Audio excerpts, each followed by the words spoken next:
Buenas tardes a todos y muchas gracias por asistir a esta cuarta jornada de formación financiera. Al final, como ha explicado Raquel, la estructura de la jornada es bastante clara. Por un lado, entender por qué va a ser necesario que ahorremos de cara a nuestra jubilación. Esta va a ser la misión de la presente charla. Y luego, una vez quede más o menos claro que el sistema público de pensiones no va a ofrecernos nada parecido a una jubilación digna, o al menos a una jubilación con las condiciones que actualmente de las que actualmente disfrutan los pensionistas, exploraremos dos alternativas de inversión, una de menos riesgo, la gestión pasiva, y otra de algo más de riesgo, al menos entendiendo el riesgo como la volatilidad, pero con algún potencial alcista también mayor.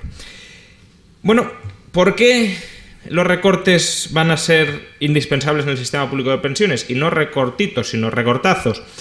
Pues empecemos explicando dónde estamos. ¿En qué situación nos encontramos? La situación es esta. Como podéis ver, el gasto del sistema público de seguridad social ronda el 11% del PIB.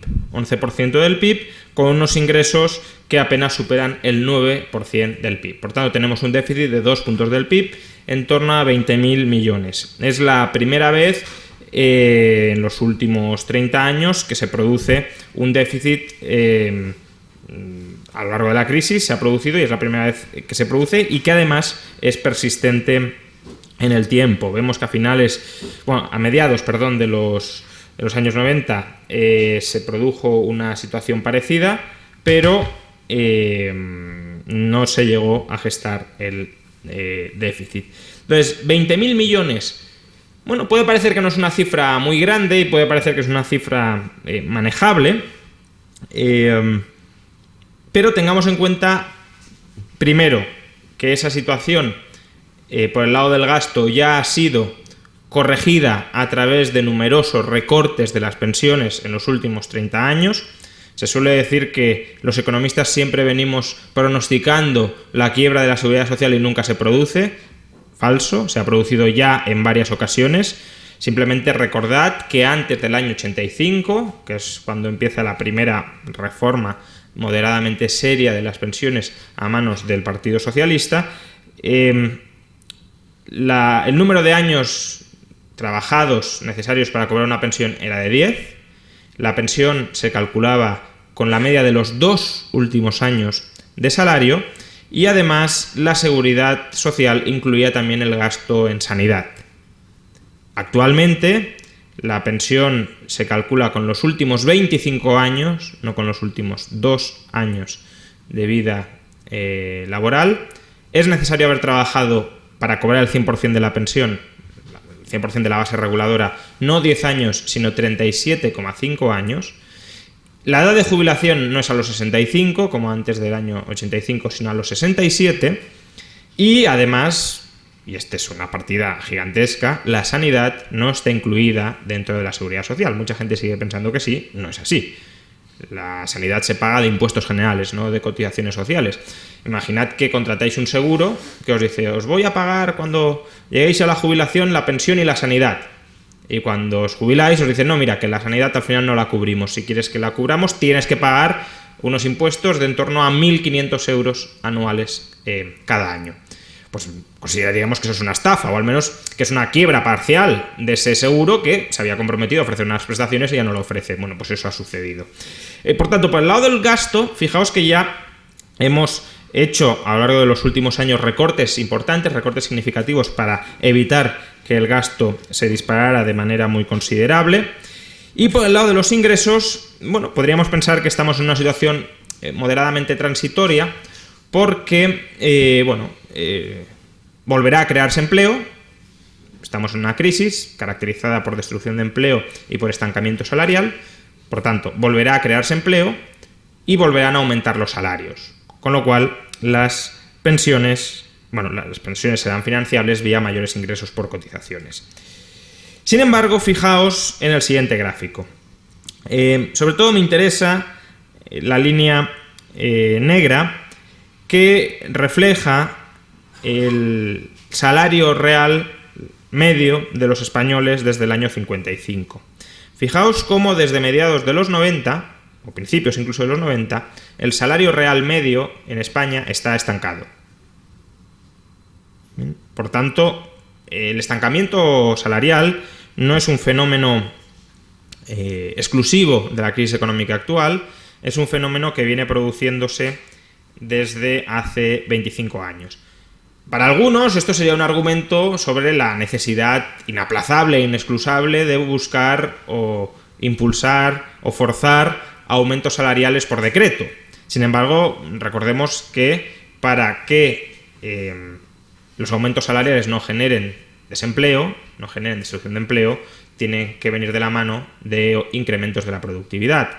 Y lo que en última instancia este gráfico está reflejando es que no se están produciendo incrementos de la productividad en España desde hace 20-25 años. ¿Y por qué? Bueno, probablemente haya varias causas, pero hay una, a mi juicio, fundamental, y es el fuerte incremento de la población ocupada que se ha producido desde la segunda mitad de los 90, es decir, desde la salida de la crisis de los 90. Recordad que previamente a la crisis de los 90, el máximo de población ocupada que solía tener España rondaba los 12-13 millones de personas. En el año 2007 llegamos a en torno a 20 millones de ocupados. Por tanto, un incremento muy sustancial de la población ocupada. Sabemos que la productividad depende de la cantidad de capital disponible por trabajador. Por tanto, si creamos 7 millones de empleos en 20 años y no se produce en paralelo un incremento tan grande de la inversión complementaria en capital, evidentemente la productividad por trabajador cae y por tanto el salario medio no puede aumentar. Bueno, cae o al menos no se incrementa. Claro, esto podríamos decir, bueno, pues no son del todo malas noticias, porque si la productividad se ha estancado debido al crecimiento de la población ocupada, pues bueno, si la población ocupada deja de crecer en los próximos años, veremos incrementos de la productividad. Puede ser, pero recordemos que precisamente porque la población ocupada ha aumentado tanto en los años anteriores, y vuelvo al gráfico anterior, los ingresos crecieron y han evitado que el déficit sea todavía mayor. Por tanto, si no vamos a ver, como probablemente no vamos a ver, incrementos en la población ocupada durante, todavía tenemos un cierto margen para crear unos 2 millones de empleos, pero de manera mucho mayor durante los próximos años, esa variable no va a jugar a nuestro favor. Aparte de que, aunque no aumente la población ocupada, tampoco es tan sencillo incrementar la productividad. Es decir, hace falta, aunque este no es el tema de esta charla, crear un marco institucional donde la inversión pueda fluir libremente y, por tanto, haya incentivos a venir a España, a quedarse en España, a invertir, investigar, innovar en España, y para eso necesitamos, pues eso, libertad de mercado y fiscalidad moderada. Bien, entonces tenemos un gasto muy superior a los ingresos y unos ingresos que hasta la fecha no habían ido en mala dirección hasta la crisis económica, pero fundamentalmente debido a un incremento de la población ocupada que había ido de la mano de un estancamiento de la productividad. Pero ¿cuál es la situación de las pensiones, ya no tanto macroeconómicamente sino microeconómicamente? Es decir, ¿las pensiones tienen margen para ser recortadas en España o son tan sumamente bajas que no admiten recorte alguno y por tanto ningún gobierno se va a atrever a recortarlas? Bueno, hace unos días la Comisión Europea publicó el último informe referido a la suficiencia de las pensiones en la Unión Europea. Bien, fijaos, este es el primer gráfico que os querría mostrar. Fijaos que el gasto por pensionista en España, no sé, aproximadamente aquí, 16.000 euros por pensionista, es el mismo que en Alemania. Bien, el gasto por pensionista en términos absolutos en España es el mismo que en Alemania y no muy lejos de Irlanda o de Francia. Países sustancialmente más ricos, especialmente Irlanda, que España. Por tanto, un país no tan rico como Alemania, como Francia o como Irlanda, que gasta por pensionista lo mismo o prácticamente lo mismo que estos, pues digamos que tenemos unas pensiones ya en términos absolutos relativamente generosas. Además, tened en cuenta que estas pensiones habría que ajustarlas por poder adquisitivo. Y el poder adquisitivo de los euros en estos países es menor que en España porque el coste de vida es más alto. Por tanto, en términos reales, todavía sería más alto. Claro, uno podría decir, bueno, esto probablemente sea porque las pensiones máximas en España son muy altas y las mínimas son muy bajas y por tanto la desigualdad entre los pensionistas es gigantesca. Tampoco. En este mismo informe, aproximadamente por aquí, tenemos un indicador de desigualdad entre pensionistas en España. En concreto, cuántas veces la renta del 20% más rico entre los mayores de 65 años supera la del 20% más pobre. Y fijaos que en España supera la renta del 20% más rico, es 4,3 veces superior a la del 20% más pobre, una desigualdad, por cierto, sustancialmente inferior a la que existe entre los menores de 65 años, y en Francia es 4,4 veces. Es decir, la desigualdad en Francia entre pensionistas es mayor, ligeramente mayor que en España, pero en Alemania es de 4,1, es decir, solo es ligeramente inferior. Y en Irlanda es 3,9, ya algo menor, pero aún así no estamos hablando de que en España las desigualdades son monstruosas y en el resto de países son minúsculas. Estamos en órdenes de desigualdad europeos con gasto por pensionista igual al de otros países europeos más ricos. Pero esto es en términos absolutos. Esto es cuánto gastamos por pensionista en euros contantes y sonantes. Pero ¿qué pasa cuando ponemos las pensiones en relación con la prosperidad, la calidad de vida o, mejor dicho, los ingresos de aquellos que tienen que sostener el sistema de pensiones? Porque no olvidemos que en última instancia este sistema de pensiones no descansa sobre ningún fondo patrimonial que permita generar esas rentas, sino sobre las espaldas de trabajadores que a través de sus salarios cotizan cada mes una buena mordida de los mismos. Pues cuando ponemos las pensiones en relación primero con la renta mediana de la economía, ¿dónde está España? Pues entre los países europeos con una pensión más alta. Es decir, en términos relativos, España tiene uno de los niveles de pensiones más altos de Europa. Esto es en 2016. Lo digo porque no son datos ni de 2010 ni de 2011 que podamos pensar, bueno, esto ya ha quedado desfasado porque ha habido muchos recortes. No, 2016. En España, en 2016, las pensiones son superiores, las pensiones medianas son superiores a la renta mediana del país. Es decir, el pensionista mediano cobra más que el currito mediano que está soportando ese esquema de pensiones. En concreto es el 101% del nivel de pensiones. Bueno, fijaos cómo en Alemania, que está bastante más al fondo, las pensiones son el 84%. ¿De acuerdo? Por tanto, repito, en términos relativos, ¿en relación con qué? Con la renta mediana del país, tenemos una de las pensiones más altas de Europa. E insisto, recordad las cifras de desigualdad, que no os engañen diciendo, no, pero esto es porque, primero, estamos hablando de pensión mediana, no de pensión media. La pensión mediana siempre está más a la izquierda en la distribución, porque no está sesgada por las grandes cifras que puede haber a la derecha de la distribución, con la derecha de la distribución de las pensiones. Por tanto, estamos hablando de pensiones medianas y además la desigualdad entre los pensionistas no es especialmente mayor que en otros países europeos. De hecho, es menor, por ejemplo, que en Francia. Pero también podemos ponerlas en relación no con la renta mediana del país, sino con el salario que percibían los pensionistas durante los últimos años de su vida laboral. Este indicador, que se llama tasa de sustitución, de alguna manera pone de manifiesto la pérdida en nivel de vida, en calidad de vida, que se sufre por jubilarse. Evidentemente no tiende a cobrar lo mismo una persona cuando se jubila que cuando está en activo, y de lo que se trata es de tratar de minimizar ese quebranto en su nivel de vida. Por tanto, ¿cuánto suponen las pensiones en relación con los últimos salarios percibidos por los pensionistas antes de jubilarse?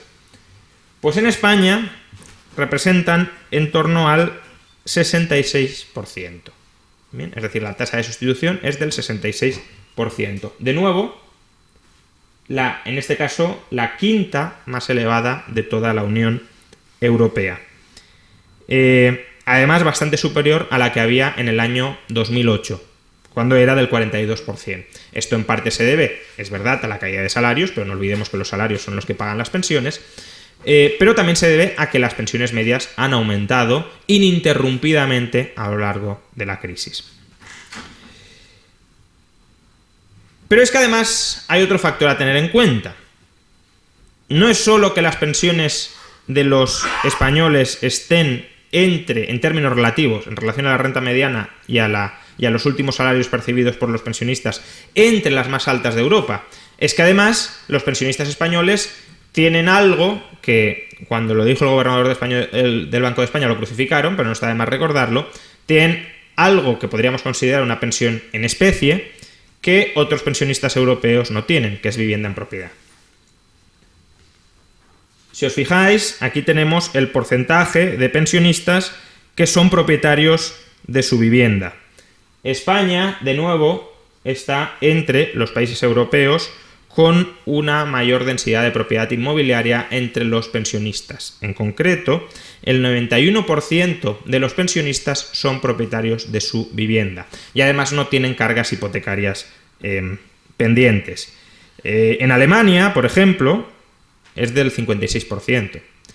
Claro, cuando el gobernador del Banco de España dijo esto, insisto, lo crucificaron, pero pensad que no es lo mismo cobrar una pensión de 16.000 euros, en términos brutos, antes de impuestos, etc., y tener que pagar además alquiler por tu vivienda, que tener ya ese alquiler pagado. La pensión que te queda disponible es evidentemente muy superior. Por no decir que además ya tienes algo que dejar en herencia a tus hijos y por tanto ni siquiera te tienes que preocupar por ahorrar una parte de la pensión, sino que pues, te puedes fundir el 100% de la pensión sabiendo que ya vas a dejar algo en herencia a tus hijos. Quizá por todo esto... antes de seguir, porque además hay otro dato que no se suele mencionar y que creo que está no más relevante en términos de propiedad inmobiliaria que este otro. Es decir, no es ya que el 90% de los pensionistas sea propietario de la vivienda principal y por tanto no tenga que pagar un alquiler. Es que el 50% es propietario de una segunda vivienda. Que eso está fantástico, no lo estoy criticando en absoluto, me parece una magnífica decisión. De hecho, en parte, cuando hablamos de la sociedad de propietarios, eso es una muestra de la sociedad de propietarios, pero evidentemente son rentas que hay que tener en cuenta cuando se computa la jubilación total que están percibiendo los pensionistas y sobre todo cuando muchos de ellos reclaman subidas de pensiones públicas porque dicen que no pueden llegar a fin de mes y desde luego lo sabrá que no puedan llegar. De hecho, la siguiente transparencia va un poco sobre esto, pero no es ni de cerca la mayoría de los pensionistas. Y no olvidemos que el pensionista mediano está en una situación mejor que el trabajador mediano. Por tanto, claro, cuando en última instancia se piden subidas de pensiones, se están reclamando perjudicar todavía más la situación del trabajador mediano. Y es aquí donde tenemos el último indicador que sobre la situación actual os quería mostrar, que es la tasa de riesgo de pobreza y exclusión social entre los pensionistas. Fijaos cómo los pensionistas españoles están entre los que tienen, hay alguna excepción a esto, pero entre los pensionistas que tienen una tasa de riesgo de pobreza y exclusión social menor de toda Europa, el 14,4%. Recordad que tasa de riesgo de pobreza y exclusión social no significa estar en situación de pobreza. Significa que podrían llegar a estar en situación de pobreza, no que lo estén.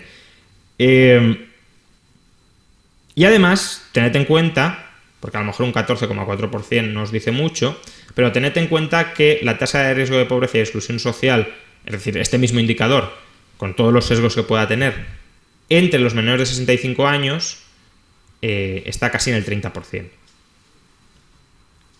la de los pensionistas ha caído ininterrumpidamente durante la crisis. Bueno, no ininterrumpidamente, desde el año 2014 ha repuntado un poquitín, pero vamos, prácticamente de manera ininterrumpida, está muy por debajo del nivel al que estaba antes de empezar la crisis, y en cambio el de los menores de 65 años ha aumentado, es así, de manera casi ininterrumpida, a excepción de los últimos 2 años. Por tanto, ¿cuál es la situación actual de los pensionistas? Pues no es una situación tan mala como, digo en general, por supuesto ese 14% o una parte dentro de ese 14% seguramente sí esté en una situación bastante delicada, pero el 86% restante no. Y por tanto, cuando se nos está vendiendo que están en una situación prácticamente de pobreza absoluta la mayor parte de ellos, y que por tanto solo queda subir las pensiones, no nos engañemos, no nos dejemos engañar por el discurso. El discurso suyo está muy bien porque están haciendo lobby, pero que ese discurso no nos lleve a pensar que no hay margen para recortar las pensiones, que solo se van a poder aumentar las pensiones porque las actuales ya están en mínimos. No es así. Tenemos unas de las pensiones en términos relativos más altas de Europa, y precisamente por eso no van a poder ser sostenidas en el tiempo. Y de eso os quiero hablar. ¿A dónde vamos? Bueno, vamos a un escenario demográfico, la verdad, bastante, diría, terrorífico para el panorama de la sostenibilidad de las pensiones públicas.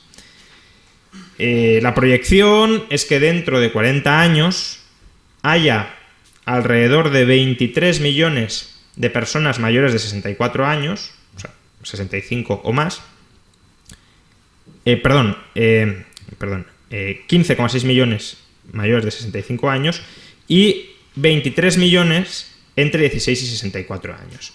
Por tanto, es verdad que la población menor de 65 años seguirá siendo superior a la población mayor de 65, pero pensad que no toda esa población trabaja. La llamada tasa de empleo, es decir, el porcentaje de población en edad de trabajar que está trabajando, pues la más alta que hemos tenido en toda nuestra historia, en el pico de la burbuja inmobiliaria, cuando la tasa de paro estaba en torno al 7%, era del 70%. Es decir, 30% de la población en edad de trabajar no trabajaba. No es una tasa de empleo escandalosamente baja, es decir, es verdad que hay países que la tienen más alta, como Suecia, donde básicamente subvenciona a todo el mundo para que se ponga a trabajar, pero no es una tasa especialmente baja en el contexto europeo. Por tanto, ojalá llegáramos a una tasa de empleo similar. ¿Qué pasa? Que si la tasa de empleo es del 70%, escenario optimista, el número de trabajadores será de 16 millones. Y estamos hablando que el número de pensionistas, que no de pensiones, porque hay pensionistas que reciben más de una pensión, será de 15,6. Es decir, vamos a un escenario de una pensión por pensionista.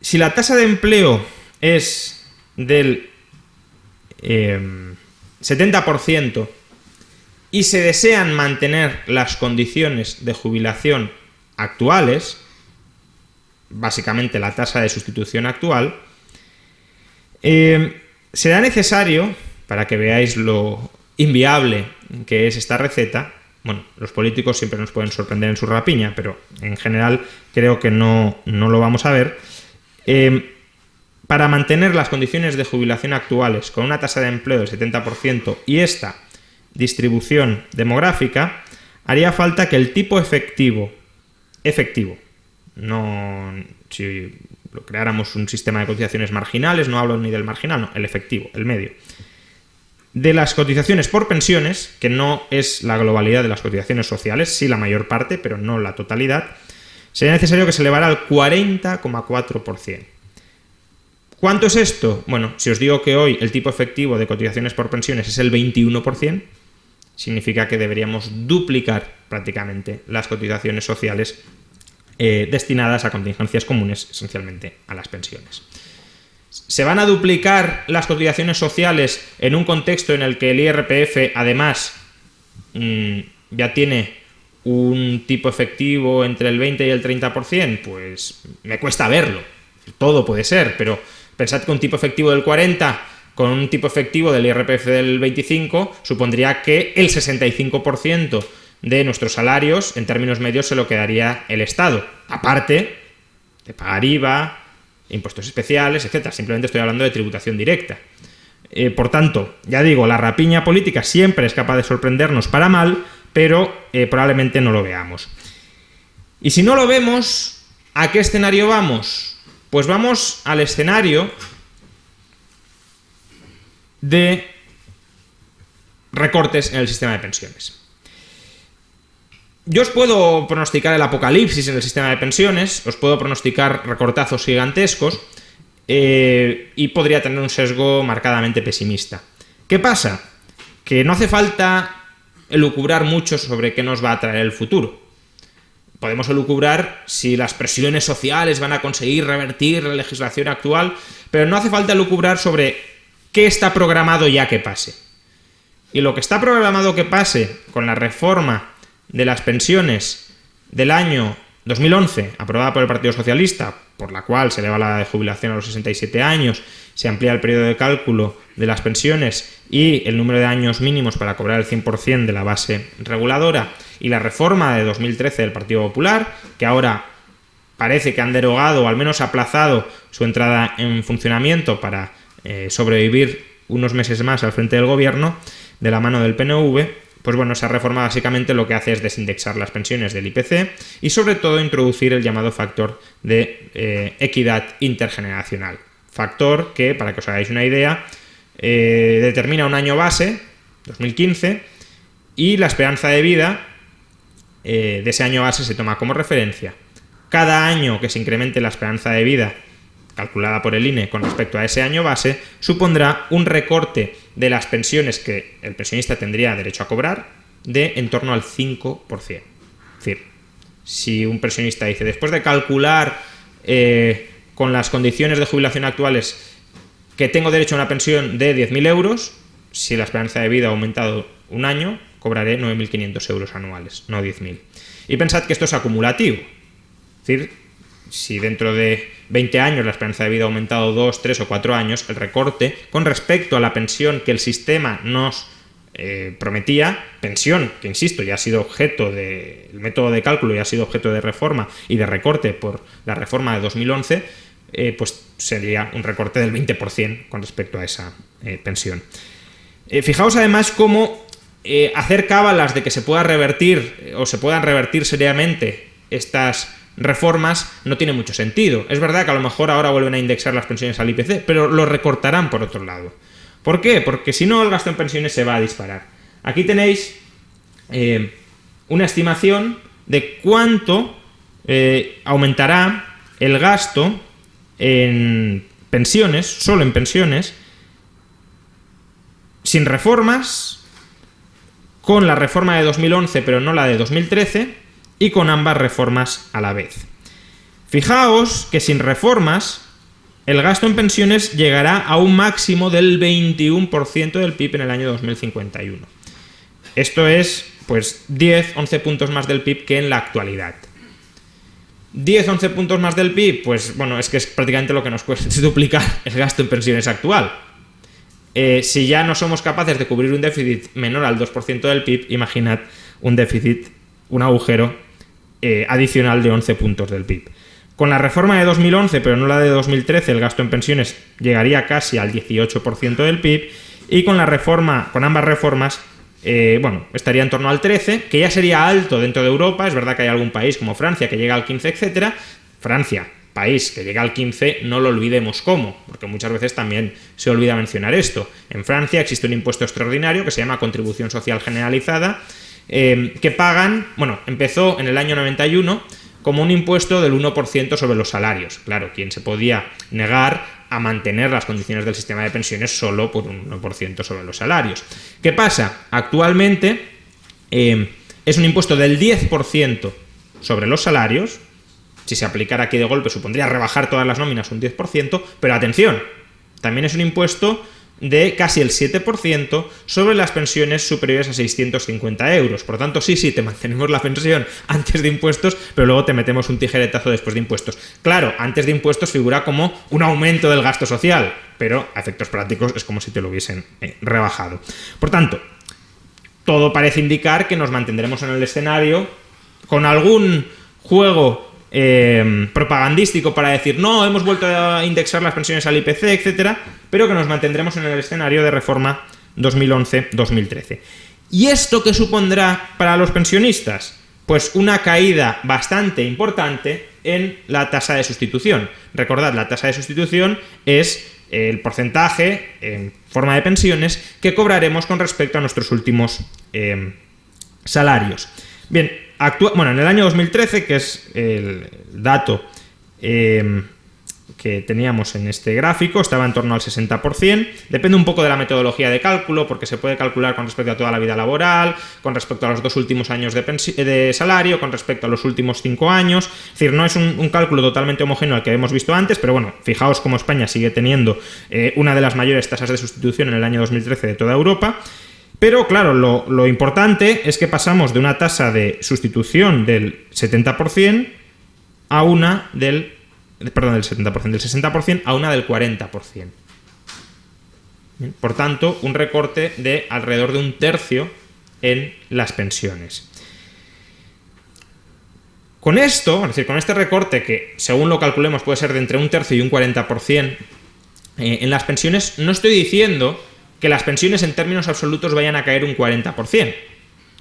Es decir, no estoy diciendo que las pensiones de mañana vayan a ser un 40% inferiores en términos reales a las actuales. De hecho, si calculamos cuál va a ser la evolución de las pensiones a precios constantes, fijaos que prácticamente en ningún año los pensionistas, con estas reformas, se espera que pierdan, ya digo, la pensión media al menos. Pensad que ahí puede haber efectos que se compensen, es decir, parte de los pensionistas que están cobrando la pensión pueden perder poder adquisitivo, pero como van a entrar nuevos pensionistas que cobran una pensión media, o sea, que cobran una pensión más alta que los pensionistas que han muerto y están saliendo del sistema, pues ahí puede haber un cierto efecto de compensación. Pero bueno, que en general, fijaos cómo el poder adquisitivo en euros constantes de las pensiones no cae. Ahora, lo que sí cae es cuánto representa esa pensión con respecto al salario, la línea roja. Fijaos cómo esto sí se reduce en este cálculo más de un 30%. ¿Esto por qué es relevante? Es relevante, yo diría en 2 sentidos. El primero es, en términos de planificación personal, que tu nivel de vida vaya a ser mucho más bajo de lo que esperas que vaya a ser, porque hoy, si uno no se informa un poco, pues dice, ¿cómo viven los pensionistas? Bueno, pues incluso mejor que el trabajador medio, o al menos no viven mucho peor que cuando estaban trabajando. Bueno, pues ¿para qué voy a tener que ahorrar de cara a la jubilación si yo, con mantener aproximadamente mi nivel de vida previo a la jubilación, me conformo? Claro, si nadie dice, no, cuidado, es que esto es falso, esto está inflado, esta relación entre los salarios y las pensiones va a sufrir un recorte muy importante de en torno al 30-40%. Pues los ciudadanos, los trabajadores en activo actualmente no reaccionan y no se ponen a ahorrar para prepararse ante el tijeretazo que les va a venir. Con lo cual, digamos, políticamente puede ser una operación muy rentable, porque nadie dice que se va a recortar seriamente las pensiones y nadie pierde votos, pero a los ciudadanos se los está estafando, se los está manipulando y se les está induciendo a cometer errores sistemáticos en sus previsiones de cálculo. Pero creo que también es relevante porque creo que nos indica hacia qué sistema de seguridad social vamos. Es decir, creo que también es interesante políticamente entender que se va a intentar estabilizar el poder adquisitivo de las pensiones y probablemente de todos los pensionistas. Actualmente tenemos un sistema de seguridad social contributivo, es decir, cobras una pensión calculada en relación con lo que has cotizado. ¿Por qué se hace esto? Pues porque se entiende que la pensión es algo así como un salario diferido, articulado, instrumentado a través de lo que, en mi opinión, es un fraude piramidal, que es la seguridad social, pero en todo caso el espíritu del sistema es ese, es que tú tengas una pensión que se corresponda con el salario que has venido cobrando y por tanto por el que has venido cotizando, y que por tanto tu nivel de vida cuando llegue la jubilación no se desmorone en relación al que tenías antes de la jubilación. Sin embargo, hay otro modelo de pensiones que creo que es al que vamos. Bueno, es al que ya nos están llevando desde hace tiempo y es al que vamos a ir con mayor intensidad, que son las pensiones asistenciales. Vamos a tratar que nadie tenga una pensión inferior a X euros. De hecho, por ejemplo, la revalorización de las pensiones mínimas por encima del resto de pensiones es un movimiento en esa dirección. Claro, un sistema asistencial de pensiones, en principio, podría no sonar mal. Al final, lo que estarían asegurando es eso, que no haya jubilados que vayan vagando por las calles. El problema es que cuando el asistencialismo se convierte en el modelo de jubilación por defecto, lo que tenemos es un ejército de jubilados con rentas ínfimas, con rentas que les dan para vivir, pero para poco más. Para vivir en términos de lo que entendemos vivir en la sociedad del año 2050. Probablemente vivan mejor de lo que viven ahora, como ahora viven mejor que hace 40 años, todo el mundo vivía, pero el estilo de vida que se va a llevar en ese momento probablemente no puedan mantenerlo. Esto es lo que vemos, de hecho, en este gráfico, que es el último que os quería presentar. La pensión máxima, que es la línea verde, fijaos cómo ha ido cayendo en relación con el salario medio y cómo las pensiones mínimas por jubilación, incapacidad y viudedad se han mantenido o han ido incluso subiendo un poco. Es decir, las diferencias entre pensiones máximas y mínimas se han ido estrechando. Y este es un fenómeno que va a ir sucediendo en mucha mayor medida. Es decir, el diferencial entre unos y otros va a ser menor para que, en términos medios, todos cobremos más o menos una pensión moderadilla, no tirada absolutamente por los suelos, pero no para echar cohetes, para que de esa manera no se dispare el gasto total de la seguridad social a unos niveles que sean absolutamente insostenibles. Desde la óptica maquiavélica del poder político, pues bueno, más o menos con eso conseguirá que no muchos votantes se le enfaden y que el partido en el gobierno, sea el que sea, no pierda tantos apoyos como los que podría perder. Pero desde un punto de vista de las finanzas personales, esto es terrorífico, porque nos están abocando, ya digo, a una jubilación de miseria en términos relativos. Pero lo que es verdaderamente terrorífico, insisto, ya no es tanto que hagan esto, que uno podría decir, bueno, a lo mejor los que montaron el sistema de seguridad social en sus orígenes, Franco en España, no fueran personas malévolas que estaban dispuestas a estafar a los jubilados, que eran conscientes de la naturaleza piramidal del sistema, pero los políticos ahora se han encontrado con esto y ¿qué van a hacer más que tratar de volver el sistema sostenible con todo este tipo de estratagemas? Bueno, podríamos emitir un juicio tan ingenuo como este, pero si eso fuera así, al menos tendrían que decir la verdad. ¿Decirla para qué? Para que la gente, como he dicho antes, pudiese reaccionar. Porque si están preparando unas pensiones ínfimas, asistenciales, para el conjunto de la población, habrá personas que querrían, si supieran esto, ahorrar para prepararse una jubilación más digna que la que los políticos le están preparando. Pero si cuando aparece algún representante público o algún cargo público, como de nuevo el gobernador del Banco de España, diciendo yo solo recomiendo a los pensionistas, a los trabajadores actuales que ahorren para su jubilación, todos los políticos se le echan al cuello como hienas diciendo que está dudando de la honorabilidad y de la sostenibilidad del sistema público, esos políticos, que son los que han aprobado estas reformas de las pensiones, introduciendo un recorte de hasta el 40% porque saben que el sistema no es sostenible y que por tanto nos están engañando a todos cuando dicen que no tenemos que dudar de su sostenibilidad, pues claro, si cada vez que aparece algún cargo con un mínimo de responsabilidades públicas que da un discurso distinto al dogma oficial de no se puede hablar de las pensiones para ser agorero, pues entonces no se va a hablar del tema, salvo algunos que luego nos acusan de estar financiados por la industria financiera para colocar pésimos, por cierto, planes de pensiones en términos generales. Pues claro, están manteniendo al grueso de la población en una ignorancia absoluta sobre cuál está siendo su futuro, al tiempo que están jugando con ese futuro, porque no es que se desentiendan tampoco. No se desentienden, entre otras cosas, porque los mercados están ahí acechando y si se desentendieran, atacarían, entre comillas. No se desentienden y están trasteando, están metiendo la tijera en su futuro, pero no se lo dicen. Y el propósito de jornadas como esta, por mucho que nos sigan diciendo que estamos financiados, ojalá, el instituto está abierto a recibir financiación de cualquier ente que no ponga en jaque nuestra independencia, ente privado, claro. Jornadas como esta tienen justamente este propósito, y es alertar a la población de lo que viene, del recortazo que viene, y de, por tanto, despertar su curiosidad y su instinto de supervivencia financiera, instándola a ahorrar en alguno de los muchísimos instrumentos financieros o no financieros que existen a su disposición para prepararse para la jubilación. Instrumentos que sean de calidad y no sean una estafa como el sistema de pensiones que ahora se está desmoronando delante de nuestras narices. Muchas gracias.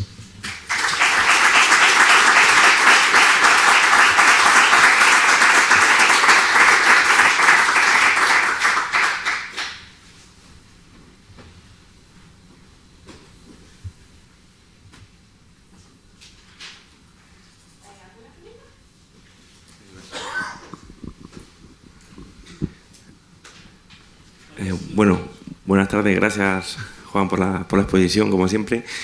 Y yo quería preguntarte si crees que, por opinión personal también, además de ir reduciendo progresivamente la diferencia entre los pensionistas que más cobran y los que menos, un poquito haciendo esa igualación, si piensas también que pueden jugar un poco la excusa, vamos a llamarla, de decir que realmente lo que el sistema garantizaba, el sistema de pensiones, era el tiempo medio que un jubilado iba a cobrar la renta de pensión. Es decir, que a lo mejor hace 20, 25 años, jubilando entre los 65, eran 10 años, y ahora, como van a seguir siendo 10 años, si de media dentro de unos años la gente pues fallece a los 90 años, pues la jubilación subirá a los 80 y el discurso político podría ser: nosotros lo que garantizamos son 10 o 12 años medios, y eso se ha cumplido siempre en todo el proceso del sistema. En parte ya lo están haciendo. El factor de equidad intergeneracional introduce ese factor corrector.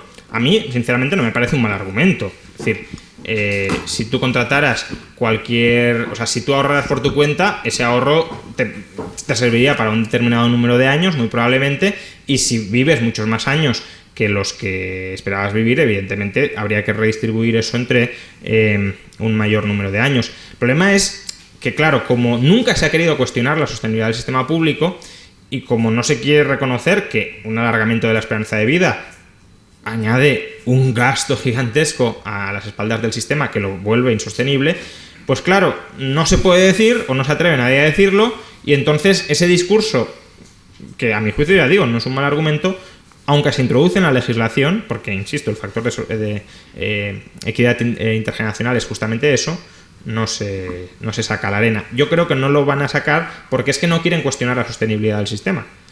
Lo que vienen a decir es que el sistema, con unos mínimos retoques, es perfectamente sostenible, que es simplemente dejar que las pensiones vayan perdiendo poder adquisitivo y que, en relación con los salarios, y que por esa vía se ajusten las cuentas. Claro, es que no se puede decir que el emperador está desnudo. Yo quería saber cuál es la fuente de datos que has usado en las gráficas.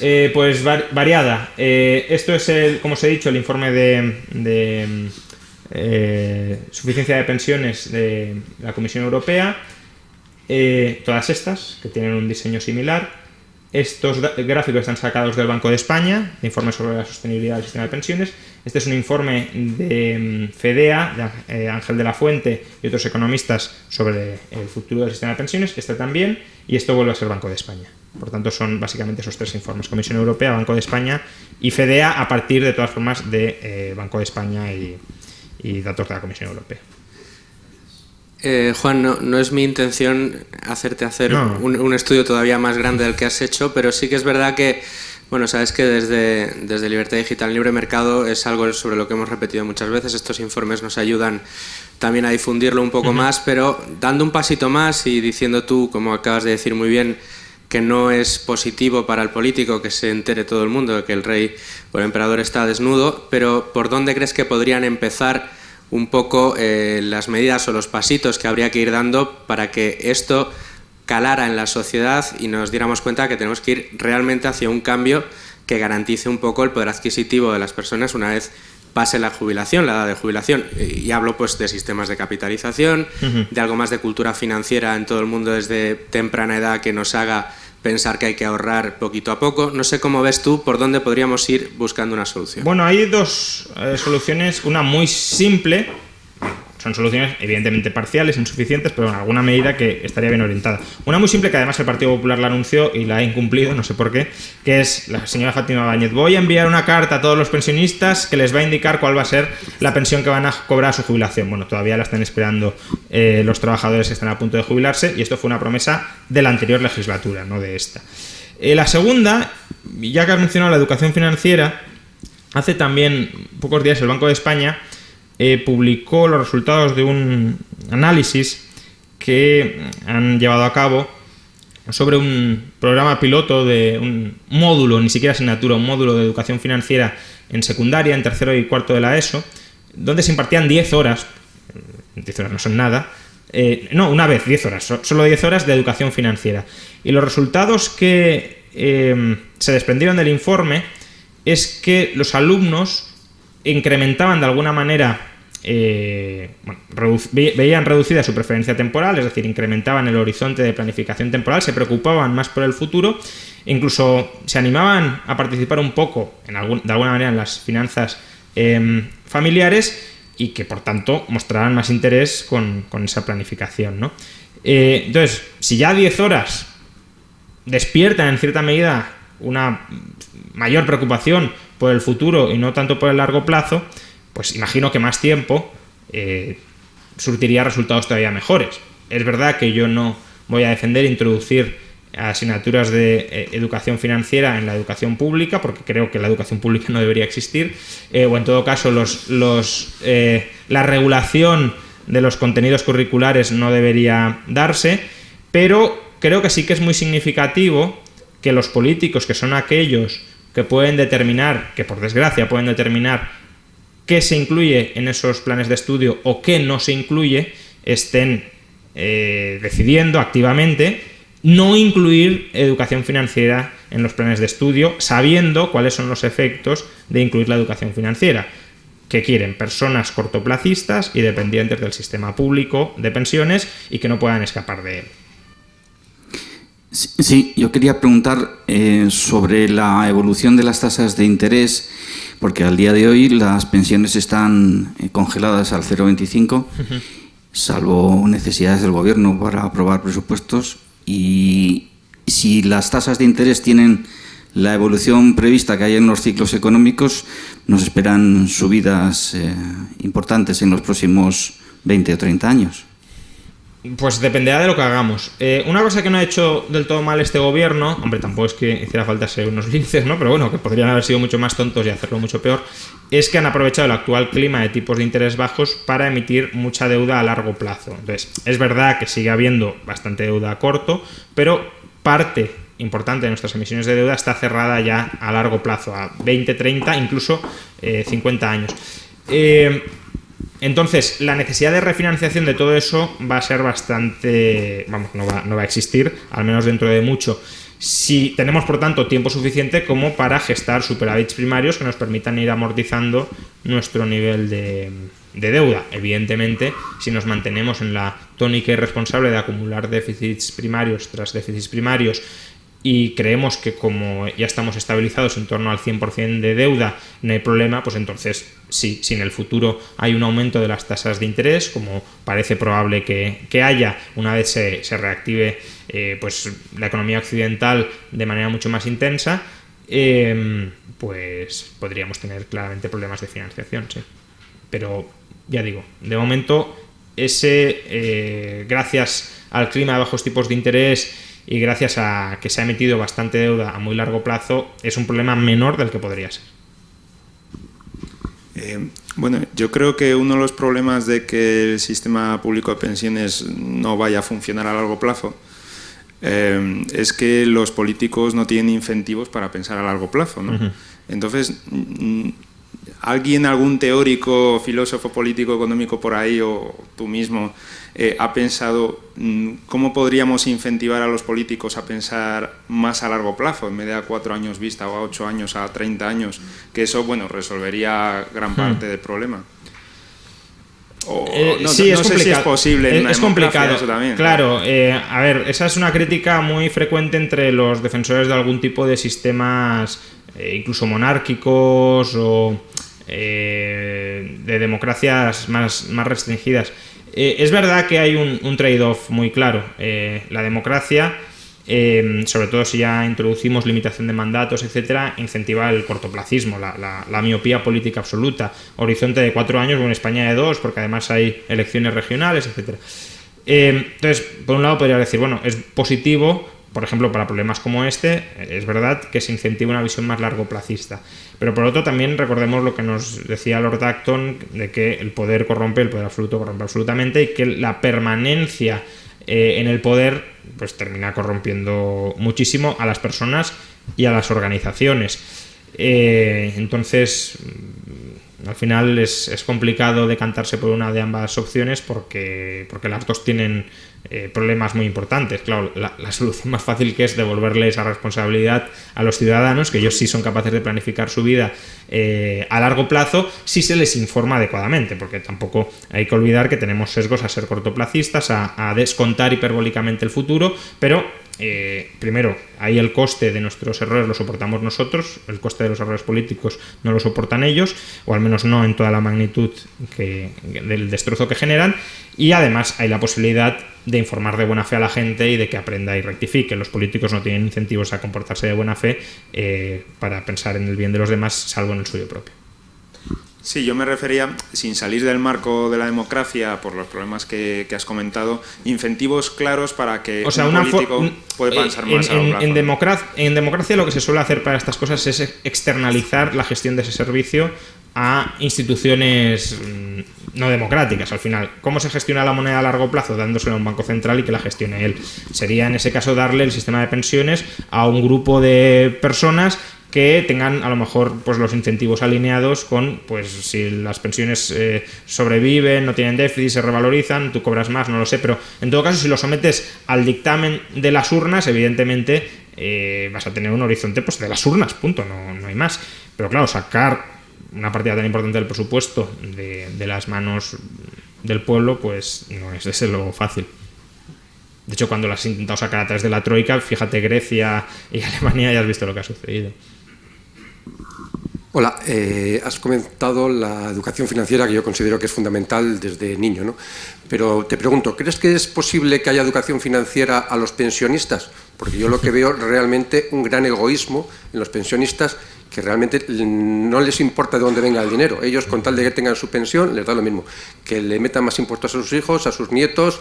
Ellos lo único que quieren es cobrar su pensión y que se la vayan subiendo. ¿Crees que es posible educación financiera a los pensionistas? ¿Y se hace algo por ello? Hombre, yo creo que tienen un conflicto de intereses demasiado grande como para que esa educación financiera vaya a surtir efecto. Se suele decir que las pensiones es solidaridad intergeneracional. Aquí tenemos efectivamente un caso de egoísmo intrageneracional muy claro, porque además el argumento es los pensionistas ayudan muchísimo a los hijos, bueno, no les quites tanto y a lo mejor no tendrás que ayudarles tanto, y luego además cuando miramos estadísticas comparativas con Europa tampoco ayudan tanto, es decir, el porcentaje de pensionistas que han cuidado, por ejemplo, de sus nietos o que han dado importes de 500 euros durante el último año a sus familiares, estamos entre los sitios más bajos de Europa. Por tanto, evidentemente siempre podemos encontrar a título particular una enorme cantidad de ejemplos de esos casos, pero cuando vamos a las estadísticas que nos miden en realidad cuánta gente sobre el conjunto de la población lo está haciendo, en términos comparativos no es tanta. Vale, pues lo dejamos aquí. Muchas gracias a todos.